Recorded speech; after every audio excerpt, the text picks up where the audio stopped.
Hey everyone, I'm Jessie. I work for Experience Camps, which is a nonprofit that puts on free one-week camps for kids who've experienced the death of a parent, sibling, or primary caregiver. And I myself lost my brother to suicide when I was 22, so connecting and sharing with other people who are grieving is really important to me. So I'm really excited to be here today talking to everyone and talking to you guys specifically about doodling.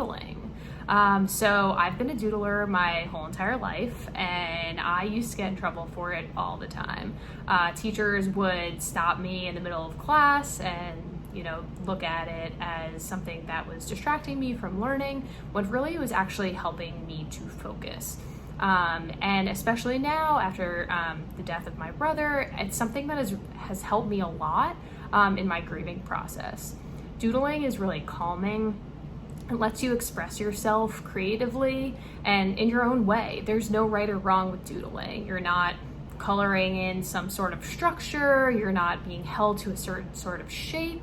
It's really all about you and a pen or a pencil or coloring pencils or markers or crayons or literally anything you want on paper, wood. The cool thing about doodling is it's up to you. You could do it at any time. You could do it on a napkin in a restaurant. You can do it, on a plane, on a train, in your own home, at school, at work. You can do it anywhere. And you really don't need to have any sort of skill to do it. I think the cool thing about doodling is it's all about you and whatever comes out of your brain and into your hand. It's a really special practice of mine that I hold near and dear to my heart. A lot of people will say they can find me doing two things in the world pretty often, doodling and eating. So that's just a little joke about me. So I hope you enjoy this doodling lesson. And I just want to say that no matter what kind of artist you are, no matter what level, you're already a doodler. So let's get started. So what you'll need for this activity is something to write with. It could be a pen, pencil, color pencils, anything you've got at home, and something to write on. So a piece of paper, if you got like a thick Sharpie and a piece of wood, that's awesome too. But plain piece of paper and a pen will get us started. So I'll give you a second, or pause the video and go grab those things and we'll get started. So today I'm just gonna be using a plain white sheet of paper and a black coloring pencil. I will say I like to have my doodles first in black and white, and then if I wanna fill in color afterwards, I do that, but I find that having the black and white structure first allows me to see where I really want to put the color and if at all it needs any color. So that's where I'm at today, but totally up to you however you want to start this. So for me, it is a little intimidating sometimes starting with a blank canvas, but rip off that band-aid and just sort of let it flow. So for me, I like to start with just a small shape, let's say a circle.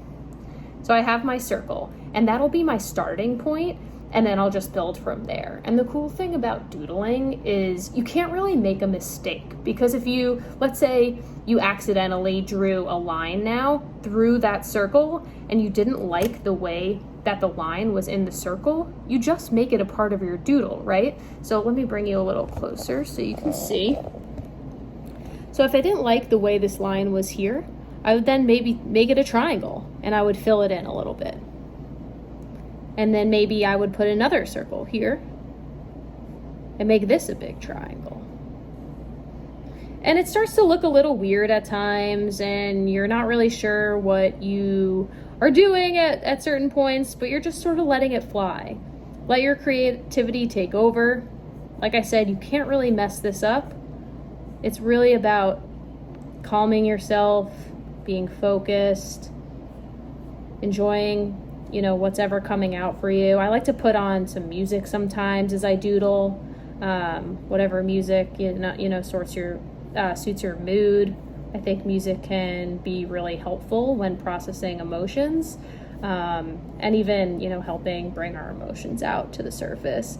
And I think doodling can have the same impact as well. So you can see here I'm sort of just doing whatever comes out for me, playing with different textures and pushing the pencil into the paper a little harder in certain places. You can see, turn this here, you can see this is starting to be a little darker, this is a little lighter, and you know, you can do this while you're watching TV, you can do this, you know, really whenever. So as long as you have the materials, you're really good to go. And I find that it helps me focus sometimes. Actually, when I am in work meetings, sometimes I'll start doodling and I'll have to remind everyone, you know, this is not me not paying attention. This is me actually really focusing. So it helps keep me in the moment, you know, but you can totally shut your brain off too and just focus on what's coming out on the paper. So I'm personally really into shapes, drawing shapes. You could see triangles and circles and squares and diamonds and also some squiggly lines here that I really enjoy doing. And sometimes I just go a little crazy and I start going all over the paper, and that's okay too. And right now this looks a little chaotic, but eventually it's all gonna come together, and I think you're gonna be pretty amazed what your art can look like. Oops, you can see here, I went a little out of the line. That's not a mistake here. That's just an option and an ability for us to go and continue on. See here now, the mistake is gone. Or I guess the quote unquote mistake, because it wasn't a mistake. It just helped us continue on our journey here. Some more squiggly lines. Like I said, I really like playing with how much pressure I put down. So you can see here, it's a little darker, a little lighter, and sometimes, and you know, I do this a lot for gifts for people, what I like to do is put little secret messages in. So if I'm making this for a friend and they're really into, you know, let's say sun, the sun, you know, maybe I would put a little sun here. But then I wouldn't just leave it as a sun, I would start to connect it. So I would have my friend find that hidden message in the sun. And sometimes when I, you know, gift them to people, I'll say, I have 5 hidden Easter eggs in there for you. Can you find them? So doodling can, you know, serve a lot of purposes. It can be a good gift. It can calm us. It can center us. It can keep us focused. It can distract us. It can help bring emotions out, and just give us something to do. Especially now, you know, when we're all looking for new activities, doodling's a great one. So, and I'll just keep doing this for hours, really. I'll show you guys some examples of what I've done in the past before, but I hope you've enjoyed learning a little bit about doodling. I will say, you know, I really didn't need to teach you too much. You already all are doodlers.